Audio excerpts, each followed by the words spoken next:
Welcome to another edition of Talk City Greensboro, produced by GTN, featuring interviews and events happening around town. It's an easy way to stay in the know while you're on the go. Subscribe to Talk City on iTunes, Stitcher, Google Play, or SoundCloud so you can keep up with what's going on in Greensboro city government and more. I'm your host, Josh Johnson, and today I am truly excited to introduce a new guest co-host on the show. We're giving Hollywood Squares a run for their money around here. Our very own communications manager here at the city, Mr. Jake Keys. Welcome to the show, sir. Thank you. Thanks, Josh. What's up, Greensboro? We want to thank you for listening to our conversation each week. And we hope everyone was able to catch our podcast with Mayor Pro Tem Yvonne Johnson last week. Guys, we got spring in the air. Today we're talking baseball. We're excited to have Stephen Johnson, who's the Director of Promotions and Community Relations for the Greensboro Grasshoppers, in our studio today. Thanks for talking with us. Yeah, thanks for having me here. I'm excited to be a part of this. That's awesome. We appreciate you coming over. Oh, of course. It was a short walk, so makes it easy. And a nice day. So Yeah, it all works out. This might have been a great day to be on location. Yeah, you're probably right. Well, we'll wait till the season starts. We'll carry the gear out. We'll sit up in the back while there's a game going on, so you get all the ambient sound. So With the amount of pollen at the stadium right now, it's probably good we're indoors. Maybe we're good indoors. That's a good point. Good point. Yeah. So we kind of like to know how people got their start in their careers. So I know you majored in sports studies at ECU, but what led you to that, and what did you do after college? So it's kind of a unique story for me. My dad has been in minor league baseball for 40 years. I grew up in Kinston, North Carolina, and there's a team there that used to be the Kinston Indians. Yep. They're now the Down East Wood Ducks. He ran that team for 23 years, so I grew up there until I was about 13. Then we moved to California, where he ran the single-A team for the Los Angeles Angels. Cool. We were there for 3 years before we moved back east to Myrtle Beach. He ended up running that team for 5 or 6 years, and then he moved to Georgia once I went off to college at East Carolina, running the Gwinnett Stripers, who were the Gwinnett Braves at the time. And he did that for about 10 years. So minor league baseball is kind of the family business. That is in your blood. Yeah, no doubt. Yeah. I've been in a baseball stadium 3 days after I was born, and it's in the blood. So, I knew I wanted to do sports management. Going to East Carolina was like going back home for me. It's 20 minutes away from Kinston. So I had a good support structure with everybody back home, helping me out when I needed help, and made a lot of good friends there and had a good time in East Carolina and got a really good education. So, once I left East Carolina, I went up to Allentown, Pennsylvania, and did my internship with the Lehigh Valley Iron Pigs. And that was in 2013. 2014, I got a job with the Hickory Crawdads. And then the next year, I came here to Greensboro as a sales associate. And was doing that for the last 6 years. And then 2020 was actually supposed to be my first year as the Director of Promotions and Community Relations, which obviously we didn't have a 2020 season. So this will actually be my first official season as the Director of Promotions and Community Relations. And it's been a fun challenge to try and get everything set for the upcoming summer. Well, that's a great segue to our second question. So it's been over a year since we've had baseball, and again, thanks COVID. So we all know you're gearing up for a new season. So what's the energy like around the offices after that year off? And, how important is it to get back in the field and, have fans and the community back out there? I think we're all really excited, but it's also kind of a nervous energy because, like you said, we had last year off. There's a whole lot of restrictions and rules that we have in place, not only from the government of North Carolina, but also from Major League Baseball. So it's going to be interesting to see what we can and can't do as the season progresses. Hopefully the restrictions will get loosened, but it's going to be a different experience, at least to start off the season. Part of Major League Baseball's rules is we're not going to be allowed on the field. There has to be separation between fans and the players. Wow. So all the on-field games that we have done in the past, we're not going to be able to do this year. The hamburger and the the hamburger, the Nisa sausage run. Nisa sausage run, So all of that, we're going to have to figure out how we can execute those games without being on the field. And there's going to be some changes. Nisa Sausage Race is probably going to be a video package on the video board where we have, pick out a fan and have them still win the prize. Yeah. It just won't be on the field. So that's my biggest challenge the last 2 months has been how do we execute all this while still keeping the energy up in the ballpark. Right. Because, it's easy to do that when you're out on the field and you can be in front of people. But with the separation we now have, how do we keep everybody engaged and excited while still keeping, the people who are paying for these promotions, the sponsors. Keep them happy. Keep them happy. Right. Exactly. So Wow. So your first year, you've got your work cut out for you. Yeah. yeah, it's been a fun challenge. It's Let's been a throw fun every challenge at you we can think of. Wow. Yeah. So- That's a lot. Yeah, and having grown up in this and seeing all the different challenges over my life, it's definitely a new one, as it is for everybody else It in is, baseball. and not something It's you true. can ask your dad about because he's not done this. Yeah, That's right. He's going through the same thing. Right. His most recent job has been the president of the Northwest League. Okay. So instead of just dealing with his team, he's having to dealing deal with all with the 8 other teams. teams. Oh my gosh. Wow. Jake, why don't you take this next one? I stepped on your first one. So. It's all right. All right. Well, I'm a sports guy and I love baseball, particularly coming out to the Hoppers games. I mean, I was going to the Bats games when I first got here. The games are so much fun, and you just talked a little bit about the on-field stuff that makes it so much, so fun for everybody. So what goes on? How much preparation do you do for each game, for the promotions, for all the in-game activities? So it's a lot of work.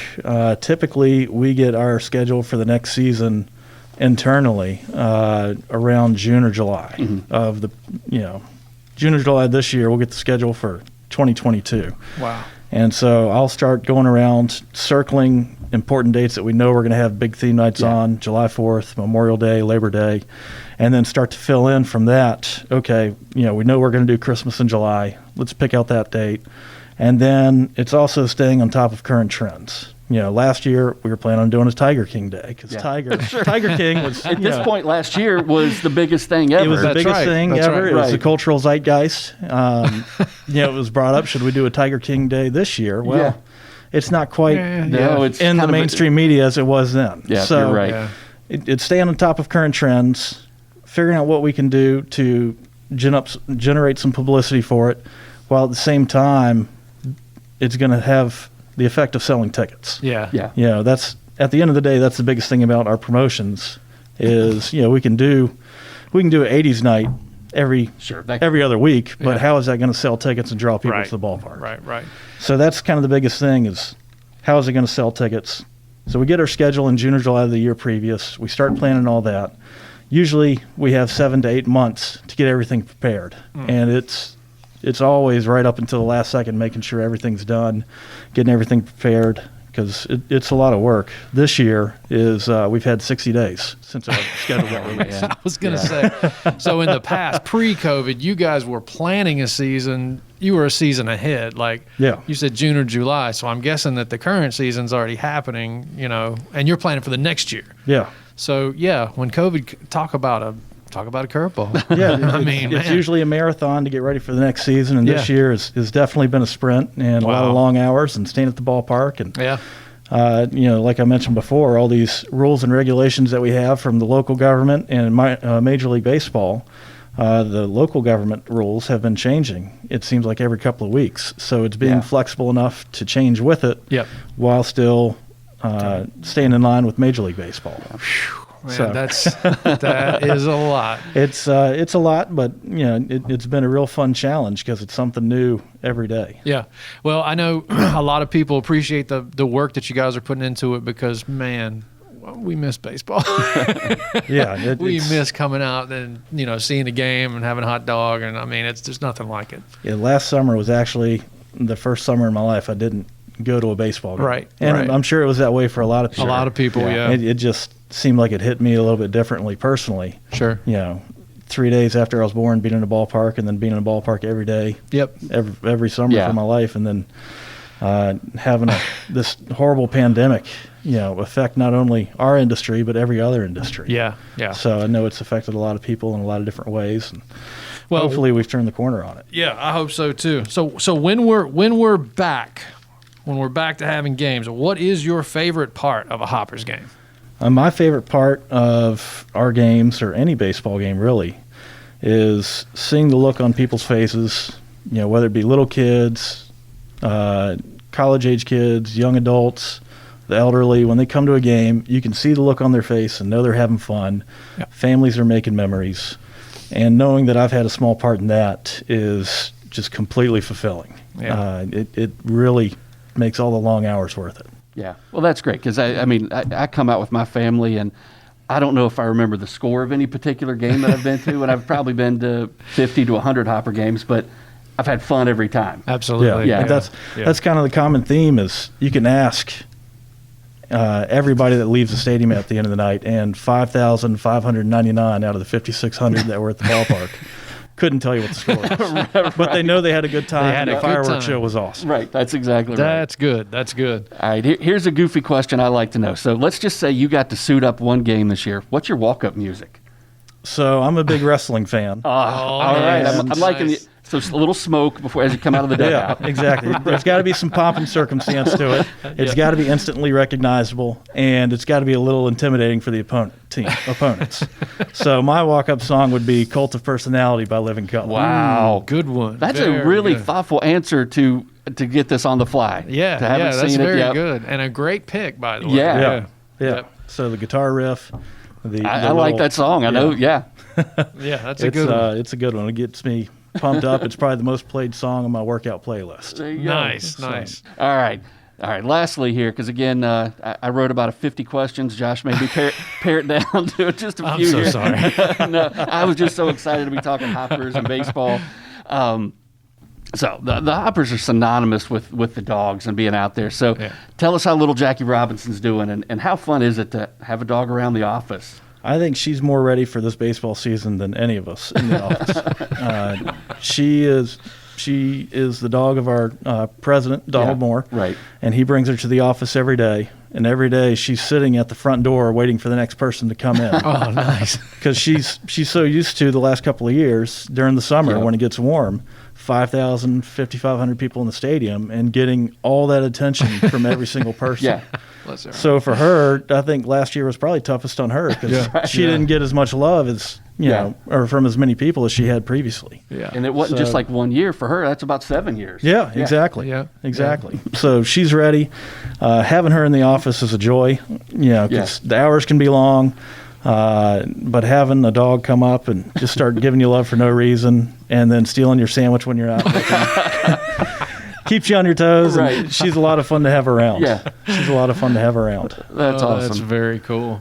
Well, if folks are kind of wanting to keep up with, where we are, what the schedule is going to be, more information on COVID, rules and regulations, what's a good place for them to go to get information? So you can go to our website, gsohoppers.com, or any of our social media, Facebook, Greensboro Grasshoppers, Twitter, @GSOHoppers, and Instagram, @GSOHoppers. Any kind of updates with our schedule or COVID protocols, promotional nights. We just posted our national anthem tryout information on there.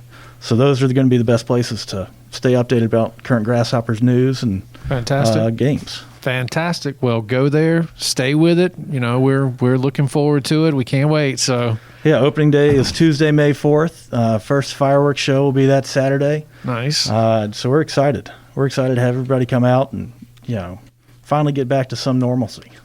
Fantastic. Yeah. Are you gonna now? Don't you guys usually do a Star Wars Day?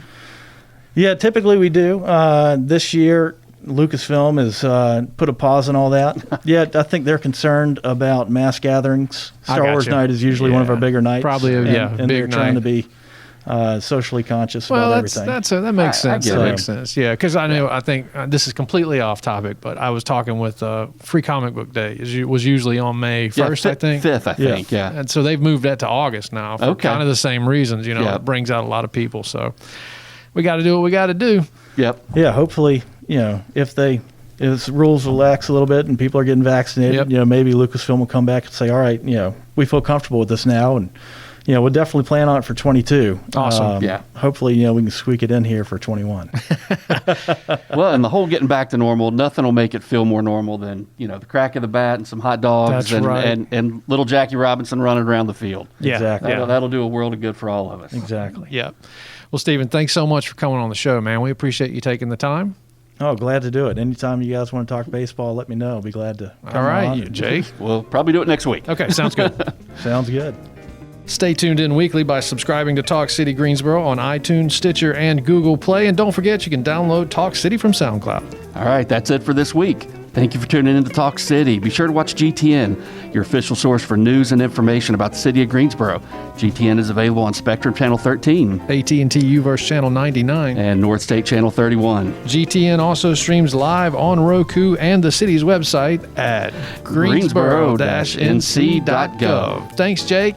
Josh, I appreciate it. Glad to be Been down. my pleasure. Been my pleasure. Thanks for listening, everybody.